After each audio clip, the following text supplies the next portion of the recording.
ननंद की शादी में अमीर और गरीब भाभी ने दी ड्रेस। सुबह का समय है। शांति निवास के डाइनिंग टेबल में आज एक जरूरी बात पर चर्चा चल रही है।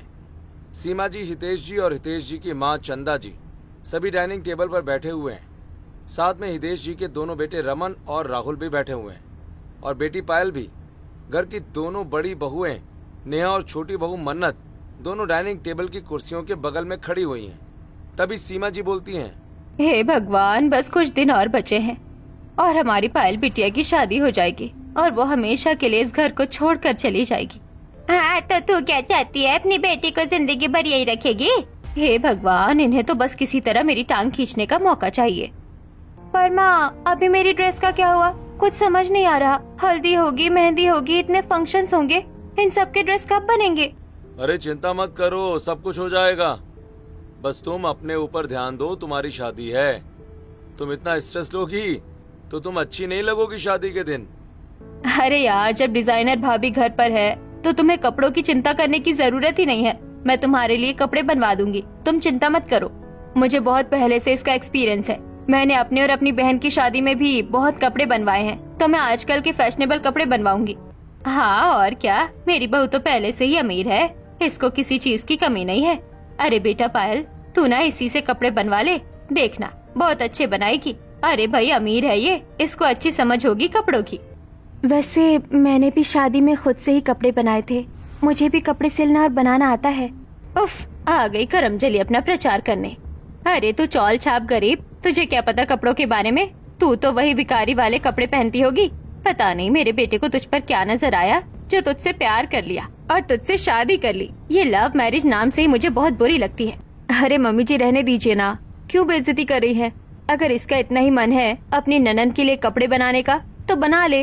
वैसे भी जीतूंगी तो मैं ही, क्यों ना एक प्रतियोगिता ही रखी जाए। पूरे फंक्शन में मैं और ये मन्नत कपड़े बनाएगी और आप सभी लोग देख लीजिएगा किसके कपड़े ज्यादा अच्छे होंगे। मेरे कपड़ों में क्वालिटी ही अलग होगी। ये सुनने के बाद मन्नत भी नेहा की इस बात से राजी हो जाती है और दोनों बहुएं अपनी ननद की शादी में ड्रेस बनाने के लिए जुट जाती हैं। अगले दिन सुबह मन्नत झूला लेती है और बाजार की ओर निकल पड़ती है। बाजार पहुंचकर वो कई सारी दुकानों में जाती है। अरे भैया, ये बताना जरा, ये लेस कैसे दे रहे हो? क्या रेट लगाया? बहन जी, इसका रेट है 100 रुपए मीटर। अरे भाई, बहुत रेट लगा रहे हो। इतना ज्यादा, इतना महंगा? इतने में तो मैं 2-3 मीटर ले लूं। मन्नत उस दुकान वाले से अच्छे से मोल भाव करती है और फिर उसके बाद अपनी मन पसंदीदा लेस लेती है। तभी वो आगे बढ़ती है और दूसरी दुकान में जाकर बाकी चीजें लेती है। भैया, मुझे कॉटन का अच्छा सा कपड़ा दिखा दीजिए और मुझे कुछ मोती, नग और कुछ कढ़ाइयों की डिजाइन दे दीजिए। और हाँ, ब्लाउज के लिए कोई अच्छा सा गला होगा। और हाँ, सब कुछ येलो कलर का दीजिएगा। वो क्या है ना, हल्दी का फंक्शन है, इसीलिए सब कुछ हल्दी के कलर जैसा ही होना चाहिए। हाँ हाँ, नीचे सब कुछ मिल जाएगा। मन्नत सभी कुछ देखकर और अच्छे से मोल भाव करके अच्छा सामान अपनी ननद के हल्दी के फंक्शन के लिए लाती है। वहीं दूसरी तरफ नेहा एसी की कार में बैठकर बड़े ही आराम से एटीट्यूड के साथ मॉल पहुंचती है और ब्रांडेड शोरूम में जाकर हल्दी के लिए कपड़े देखने लगती है। नेहा जिन कपड़ों को पसंद करती है काफी ज्यादा महंगे होते हैं। तभी नेहा बोलती है, अरे वाह, कितने ज्यादा अच्छे कपड़े हैं। इतने ब्रांडेड कपड़े, इतने महंगे कपड़े मैं अपनी उस करमचली ननंद के लिए लेकर जाऊं? कभी भी नहीं। एक काम करती हूँ, ये ब्रांडेड कपड़े मैं ले लेती हूँ। आखिर मैं एक हीरोइन हूँ और अपनी ननंद के लिए कोई 3rd क्लास सस्ते से सेकंड हैंड कपड़े खरीद दूंगी, सस्ते में निपटा दूंगी। नेहा अपनी ननद के लिए पुराने और अच्छे कपड़े लेने बाजार जाती है, जो देखने में तो अच्छे लगते हैं पर उनका प्राइस बहुत कम होता है और वो बहुत मॉडर्न भी होते हैं, जो कि वेस्टीज स्टाइल में होते हैं और थोड़े छोटे भी होते हैं। नेहा उन कपड़ों को खरीद लेती है। एक तरफ मन्नत ने सारा सामान खुद से खरीदा तो दूसरी तरफ नेहा ने अपनी ननद के लिए 3rd क्लास सेकंड हैंड कपड़े खरीदे हैं।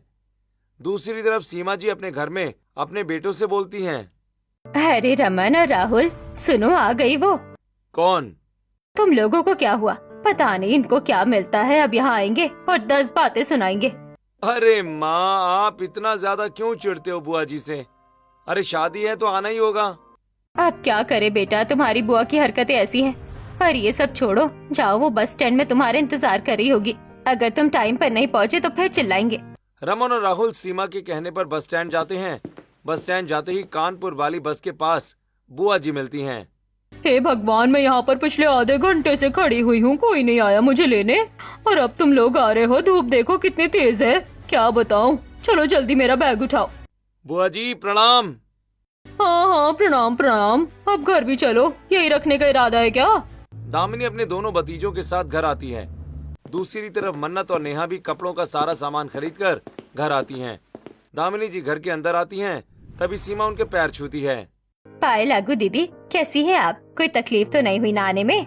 ओहो, बोल तो ऐसे रही हो जैसे मेरे लिए वहाँ पर प्राइवेट जेट भेजा था। दिक्कत तो हुई है, आधे घंटे बाद तुम्हारे बेटे आए मुझे लेने।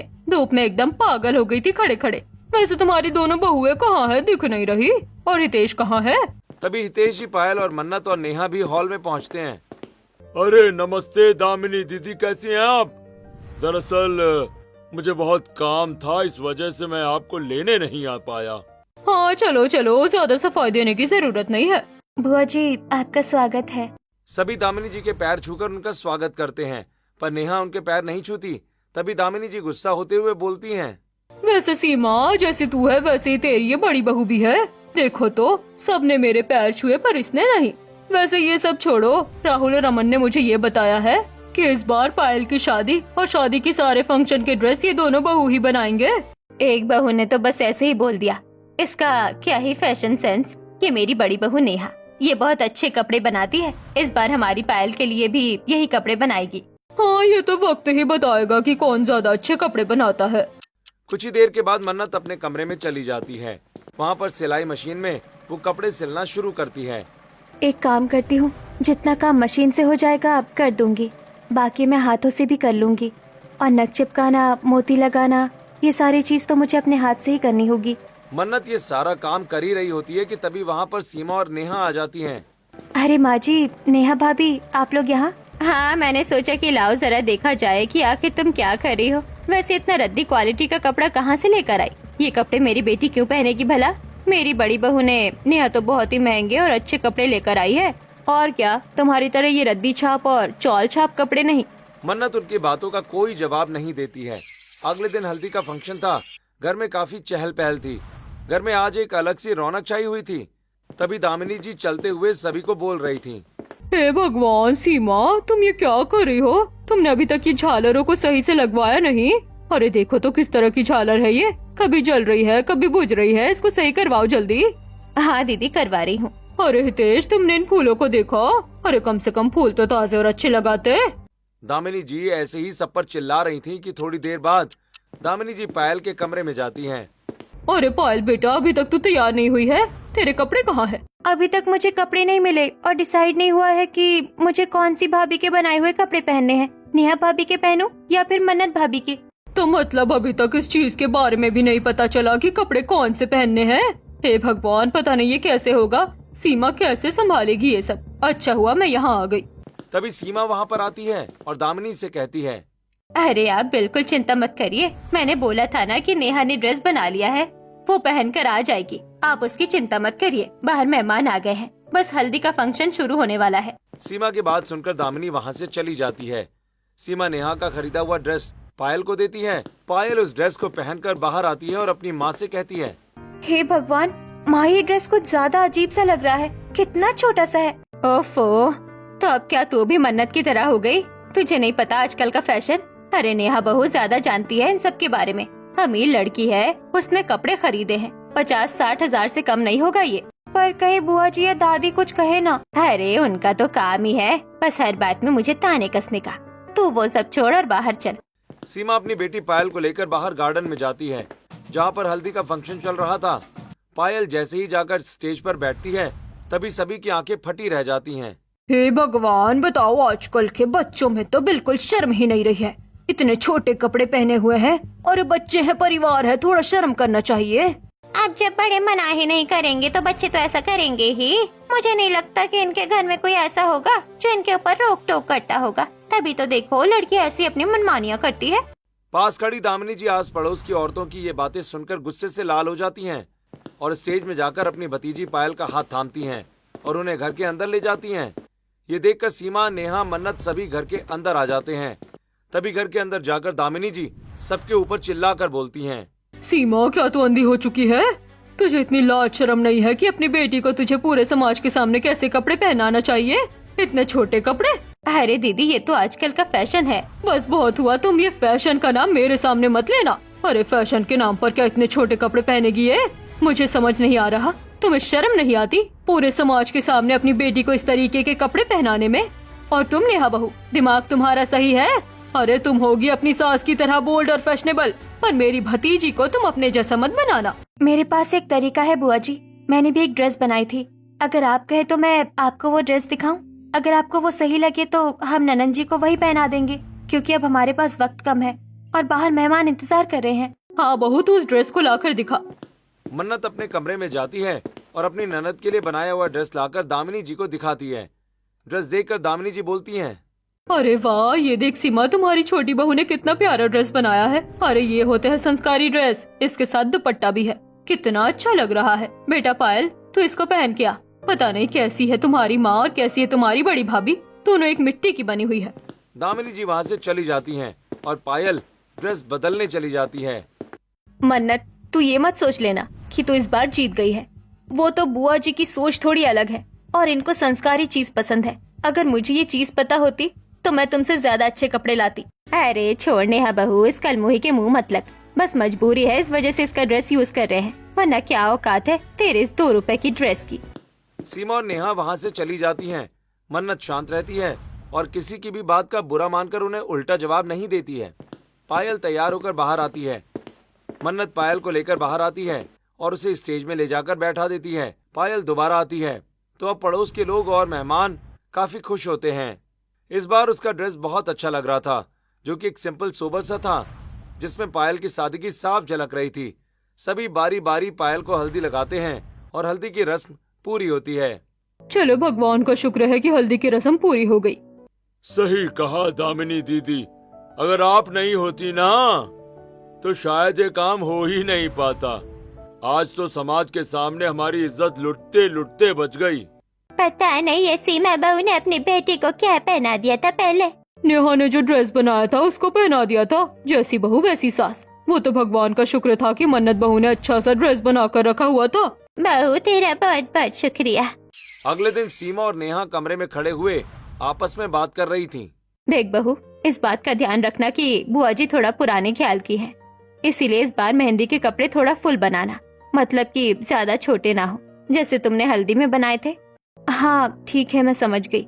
सीमा जी वहाँ से चली जाती हैं। तभी नेहा, एक काम करती हूँ, मैं फोन करके कपड़े घर में ही मंगा लेती हूँ। कौन जाए इतनी दूर लेने के लिए, और इस बार भी सेकंड हैंड ही मंगवाऊंगी। मैं अपने 50-60 हजार रुपए यूँ अपने ननन पर थोड़ी फूकूंगी। एक तरफ जहाँ नेहा रेडीमेड कपड़े, वो भी सेकंड हैंड, जो कि काफी पुराने थे, उसे खरीदती है, तो वहीं दूसरी तरफ मन्नत खुद बाजार जाती है। बटन, बेल, कपड़ा और भी कई सारी चीजें खुद लेकर आती है और घर में सिलाई करके एक प्यारा सा ड्रेस बनाती है, जो कि देखने में बहुत ही सिंपल और सोबर था और मेहंदी के लायक अच्छा भी लग रहा था। नेहा ये सब देखकर अपने कमरे में जाकर अपना लाया हुआ भारी भरकम लहंगा उठाती है और लाकर मन्नत को दिखाती है। अरे वो भाभी, लहंगा तो बहुत अच्छा है, पर शादी के लिए रेड कलर ज्यादा अच्छा लगता। कर दिया ना तुमने अपनी 3rd क्लास की बातें। तुम जैसे गरीब लोग क्या ही समझे हमारे स्टेटस और हमारी लाइफस्टाइल। अरे पागल, ये लहंगा मेहंदी के लिए ही लिया है। क्या इतना भारी भरकम और इतना ज्यादा प्यारा लहंगा मेहंदी के लिए रखा है? यानी ननन जी इसे पहनेंगी? क्या हुआ, बौखला गई ना देखकर? क्यों, तुम्हारे सूट के सामने ये तो बहुत अच्छा लग रहा होगा ना? तुम्हारा ड्रेस तो इसके सामने सिर्फ एक कपड़े का टुकड़ा है। कितना ज्यादा सिंपल और सोबर है। कम से कम इसमें कुछ ज्यादा नग और मोती तो लगा देती। इतना सिंपल ड्रेस बनाया है।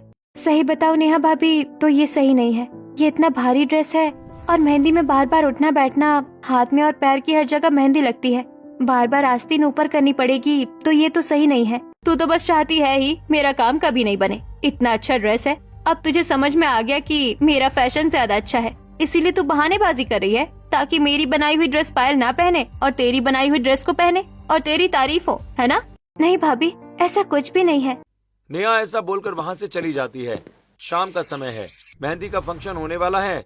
हर तरफ सजावट हो रही थी कि तभी सीमा जी पायल के कमरे में जाती हैं और सीमा जी पायल से बोलती हैं, नेहा ने जो कपड़े तुम्हारे लिए बनाए थे पायल, मैंने वो कपड़े संभाल कर तुम्हारी अलमारी में रख दिए हैं। उसे निकाल कर अभी तैयार हो जाओ, वरना दामिनी दीदी को तो तुम अच्छे से जानती हो। अगर वो ये जान गई कि तुम अभी तक तैयार नहीं हुई हो तो वो तो मेरी जान ही ले लेंगी। इसलिए अपनी माँ की थोड़ी लाज रख ले और तैयार हो जा। जी माँ, ठीक है, मैं अभी तैयार हो जाती हूँ, आप चिंता मत करिए। पायल अलमारी खोलती है और अपना भारी भरकम लहंगा निकालकर ड्रेसिंग रूम में जाकर अपने कपड़े बदलकर बाहर आ जाती है। तभी पायल सीमा जी से बोलती है, माँ मैं तैयार तो हो गई हूँ पर मुझे कुछ सही नहीं लग रहा। ये कपड़ा कुछ ज्यादा ही भारी है। मेहंदी में ऐसे कपड़े कौन पहनता है? और इसके स्लीव्स देखिए, एकदम फुल और टाइट है। ये मुझे कुछ सही नहीं लग रहा है माँ। अरे तुझे पता है ना तेरी बुआ कैसी है, उसे ऐसे ही कपड़े पसंद है, एकदम फुल। तू चिंता मत कर, एकदम सही है। पर माँ ये सही नहीं लग रहा। अरे पायल सही है, अब तेरी शादी का दिन करीब आ रहा है। अगर तू ऐसे ही रोज नौटंकी करती रहेगी तो कैसे तेरी शादी होगी? कल को तू मुझे कह दे कि दूल्हा भी कम अच्छा लग रहा है, तो क्या मैं उसे भी बदल दूं? सीमा अपनी बेटी पायल की बात नहीं सुनती। कुछ ही देर के बाद सभी मेहमान बाहर आ जाते हैं और साथ में मेहंदी आर्टिस्ट भी आ जाती है और उसके बाद पायल को बाहर बुलाया जाता है। पायल मेहंदी लगवाने के लिए बैठ जाती है। मेहंदी आर्टिस्ट ऐसा ड्रेस देखकर गुस्सा हो जाती है और गुस्से से ही दामिनी जी से बोलती है, ये आपने कैसा ड्रेस पहनाया है ब्राइड को? आप लोगों को इतनी समझ होनी चाहिए कि मेहंदी का फंक्शन है, बार बार इनके मेहंदी लगानी पड़ेगी। अरे मेहंदी गीली होती है, इतना लंबा चौड़ा भारी भरकम लहंगा पहना दिया, पूरी मेहंदी खराब हो जाएगी। इसमें हम मेहंदी नहीं लगा सकते, प्लीज इनके कपड़े बदला कर लाइए।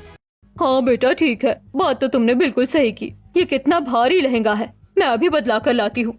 दामिनी जी गुस्से से पायल के कमरे में जाती हैं। वहाँ सीमा, मन्नत, नेहा को भी बुलाती हैं। ये सब क्या है? तुम लोगों को इतनी भी समझ नहीं है? पहले हल्दी में कपड़ों को लेकर इतनी बहस हुई और आज फिर? अरे मेहंदी में इतना भारी भरकम सूट कौन पहनाता है कि मेहंदी आर्टिस्ट उसको मेहंदी लगा ही ना पाए?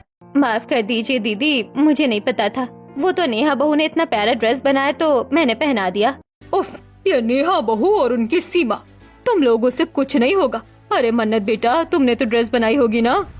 हाँ बुआ जी, मैंने ड्रेस बनाई हुई है, मैं अभी लेकर आती हूँ। हाँ बेटा, तुम ही ड्रेस लेकर आओ। इन लोगों से तो कुछ नहीं होगा। पता नहीं कैसी ड्रेस बना कर रख दी है। ये तो भगवान का शुक्र है कि तुमने ड्रेस बना कर रखी हुई है, वरना आज फिर सारे मेहमानों के सामने देर हो जाती और बस हमारी इज्जत का फालूदा बन जाता। मन्नत भागते हुए अपने कमरे में जाती और मेहंदी के लिए बनाई हुई ड्रेस उठा कर लाती है और दामिनी जी को देती है। अरे वाह, ये देख सीमा, ये है ड्रेस, कितना प्यारा और सिंपल है। एक तो ये बुढ़िया कितना ज्यादा नौटंकी दिखाती है। पहले हल्दी के दिन नखरे, अब मेहंदी के दिन नखरे, बस हर वक्त नखरे करती रहती है। पता नहीं कहाँ की आई है, मेरे गले में पड़ गई है। हर वक्त मुझे ही नीचा दिखा रही है, जैसे खुद बुढ़िया ऐश्वर्या राय है या फिर मेट गाला की कोई मॉडल। पायल मन्नत का बनाया हुआ ड्रेस जाकर चेंज करके आती है और अब वो बहुत ही ज्यादा सुंदर और सिंपल लग रही थी। उसके बाद वो बाहर जाकर मेहंदी की रस्म पूरी करती है। आखिरकार आज मेहंदी की रस्म भी जैसे तैसे करके पूरी हो जाती है। अगले दिन सुबह सभी लोग लिविंग एरिया में बैठकर आपस में बात कर रहे थे। 2 दिन, पूरे 2 दिन, मानो यहाँ पर कोई ड्रामा चल रहा हो। मुझे इतना परेशान किया है, इतना परेशान किया है कि कोई हद नहीं। मुझे तो ये बात समझ नहीं आती, बहुए तो बहुए, और इनकी सास को तो समझना चाहिए। खुद को कैटरीना क्या समझती है, फैशन सेंस की बात करती है। छोटे मोटे कपड़े पहनाकर बाहर भेज दिया और अगले दिन इतने बड़े कपड़े पहना दिए कि मेहंदी नहीं लग पा रही थी। बिल्कुल दिमाग नहीं है। अरे दीदी छोटी है ना, गलती हो गई। दामिनी बेटा छोड़, सीमा की हरकत तो हमेशा से है, तो जानती है। वैसे जो भी कहो, नेहा चाहे जिस पर गई हो, पर मन्नत बहू बिल्कुल मेरी जैसी है। मैं भी हमेशा सबकी ढाल बनकर उनको बचा लिया करती थी। देखो, इसने दोनों दिन ड्रेस बनाकर कैसे अपनी नंद की इज्जत बचाई है। मैं तो चाहती हूँ शादी का ड्रेस भी यही बनाए। नहीं बुआ जी, ऐसा नहीं। इस बार मैं अच्छे से कोशिश करूंगी, देखिएगा आप मेरी ड्रेस देखती रह जाएंगी। वैसे नेहा बेटा, तुम्हें पता है मुझे दुनिया की सारी चीज पसंद है, पर बस एक चीज नहीं पसंद। वो क्या है? तुम्हारे जैसे दिखावटी लोग। ठीक है, तुम भी ड्रेस बना लेना, देखते हैं आखिर इस बार तुम्हारी ड्रेस अच्छी लगती भी है या नहीं। हाँ बुआ जी, बस देखते जाइएगा। वो क्या है ना, मुझे आपके बारे में इतना पता नहीं था। आपको कैसी चीज पसंद है, अब मुझे अच्छे से समझ में आ गया आपको क्या पसंद है। बस अब शादी के दिन का इंतजार है। पायल की शादी की तैयारी शुरू हो जाती है। घर में चहल पहल थी, हर तरफ फूल थे, झालर थे, शहनाइयाँ थी। एक तरफ मन्नत जो कि बाजार जाकर बहुत सारा सामान खरीद कर लाती है अपनी ननद के ब्राइडल जूड़े के लिए, और तो और वहीं दूसरी तरफ सेकेंड हैंड ब्राइडल लहंगा सस्ते दामों में मंगवा कर रख लेती है। अब बस देखते जाओ कैसे ये ब्राइडल लहंगा सबको अच्छा लगेगा। वैसे भी ये है तो ये ब्रांड का बस पुराना है, पता नहीं किसकी उतरन होगी ये। अरे इससे क्या मतलब, बस मेरा नाम ऊंचा होना चाहिए सबके सामने कि इस ड्रेस को मैंने बनाया है, मैं लेकर आई हूँ ये ड्रेस। दूसरी तरफ मन्नत अपने कमरे में बैठकर सिलाई मशीन को चलाते हुए पूरी ड्रेस सिल रही होती है। उसके पास लाल कलर का जॉर्जेट कपड़ा था, बहुत सारी डिजाइन थी, बेल थी, लेस थी और काफी चीजें थी, जिससे उसने पूरी रात में बैठकर एक बहुत ही प्यारा और अच्छा सा ब्राइडल जूड़ा तैयार किया था, जो कि बाकी देखने में बहुत ज्यादा अच्छा लग रहा था। अगले दिन शादी थी। नेहा सबसे पहले जाकर बुआ जी को अपना ड्रेस दिखा देती है। ये देखिए बुआ जी, ये ड्रेस कैसा है? अब इसमें तो कोई गलती नहीं हुई है ना? अरे वाह, आज पहली बार तुमने कोई फायदे का काम किया है। वाकई ये बहुत सुंदर है। हाँ दीदी, ये तो अच्छी है ही, वो बस आपको समझ नहीं पाई कि आपको कैसे कपड़े पसंद है। अब क्या करेगी तू मन्नत, देख ले मेरा ये ड्रेस कितना अच्छा है। बुआ जी ने भी ये फाइनल कर दिया। पायल उस भारी भरकम और बहुत ही सुंदर दिखने वाले लहंगे को पहनती है, जिसमें वो सच में एक परी जैसी लग रही थी। घर के सभी सदस्य मैरिज हॉल जाते हैं क्योंकि वहां पर बारात आने वाली थी।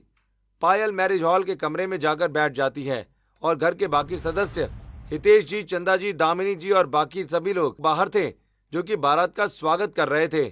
अरे आइए आइए, आप सभी का स्वागत है। अरे मन्नत, जल्दी से सबके लिए नाश्ते के डिब्बे लेकर आ। पूरी मैरिज हॉल में बहुत भीड़ थी और एक अलग सी रौनक छाई हुई थी। सीमा अपने दामाद की नाक खींचती है और आरती उतारकर उसका स्वागत करती है। पायल के ससुराल से उसकी सास, उसके ससुर, उनकी 2 ननद और कुछ बच्चे भी आए थे।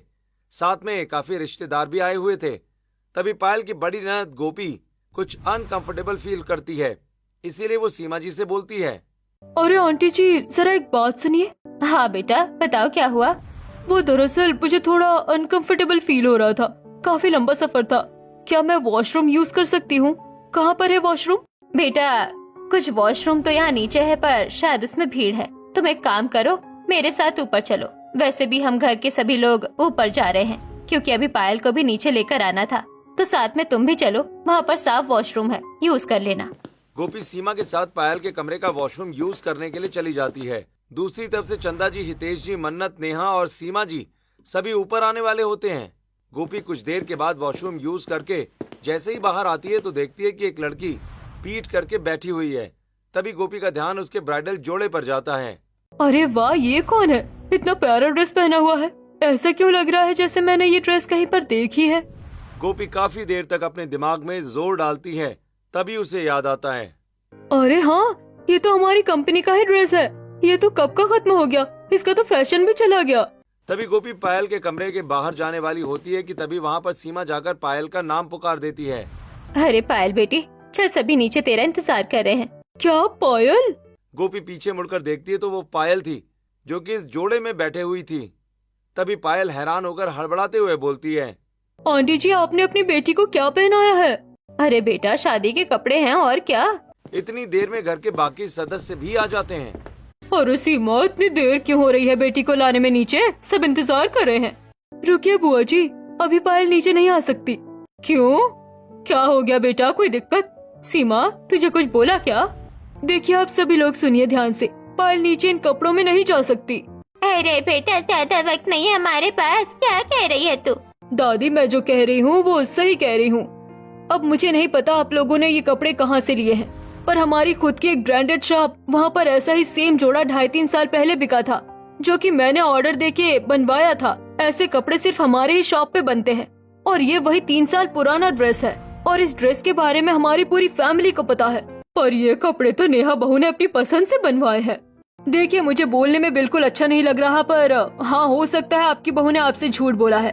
पर हाँ, ये कपड़ा हमारा ही है। मैं आपको फोटो भी दिखा सकती हूँ। और ये अगर नीचे गई ना, तो सब ये देखने के बाद गुस्सा हो जाएंगे और आप लोगों की इज्जत भी चली जाएगी कि आपने अपनी इकलौती बेटी को 2-2.5 साल पुराना शादी का जोड़ा पहनाया है। तभी गोपी जल्दी से अपने फोन की गैलरी खोलती है और सभी को सेम वैसा ही जोड़ा दिखाती है जैसा पायल ने पहना हुआ था। ये देखने के बाद दामिनी, चंदा जी और सीमा सभी गुस्सा होती हैं और नेहा को चिल्लाकर बोलती हैं। मुझे तो पहले से ही लग रहा था कि आखिर नेहा का सामान कभी सही कैसे हो सकता है। मुझे पहले ही समझ लेना चाहिए था कि ये लड़की कभी बाज नहीं आने वाली। आखिर गई तो अपनी सास पर ही है। मुझे माफ कर दीजिए, मुझे नहीं पता था कि ऐसा सब हो जाएगा।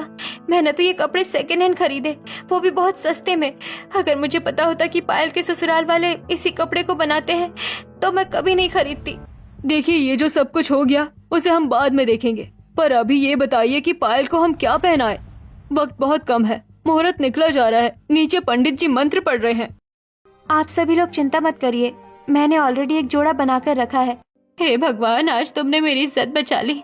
आज मन्नत, तूने मेरी इज्जत बचा ली। तेरा बहुत बहुत शुक्रिया। मैंने तुझे हमेशा गलत समझा और आज तू मेरे काम आ गई। आज तूने हमारे घर की इज्जत बचा लिया। मन्नत, तू ही सही थी, मैं ही पागल थी जो नेहा के पीछे और नेहा के पैसों के पीछे पागल थी। अरे ये तो मेरी बेटी को उतरन पहना रही थी। और क्या, मन्नत बहू तो हमेशा सब कुछ सही करती है। मन्नत फोन करके अपने पति से जल्दी घर में रखा हुआ जोड़ा मंगाती है और पायल तैयार हो जाती है। सच में उस जोड़े में आज पायल एकदम परी जैसी लग रही थी। वाह मन्नत भाभी, ये ड्रेस आपने बहुत अच्छा बनाया है। आज आपने मेरी जिंदगी बचा ली। मेरी जिंदगी का इतना इम्पोर्टेंट दिन, उसको खराब होने से बचा लिया। अपनों के बीच कोई थैंक यू, कोई सॉरी नहीं होता। सभी घरवाले पायल को नीचे लेकर जाते हैं। सबसे पहले वरमाला होती है, फिर फेरे होते हैं, मंगलसूत्र और सिंदूर दान होता है। ऐसे करके पायल की शादी हो जाती है और पायल की विदाई हो जाती है।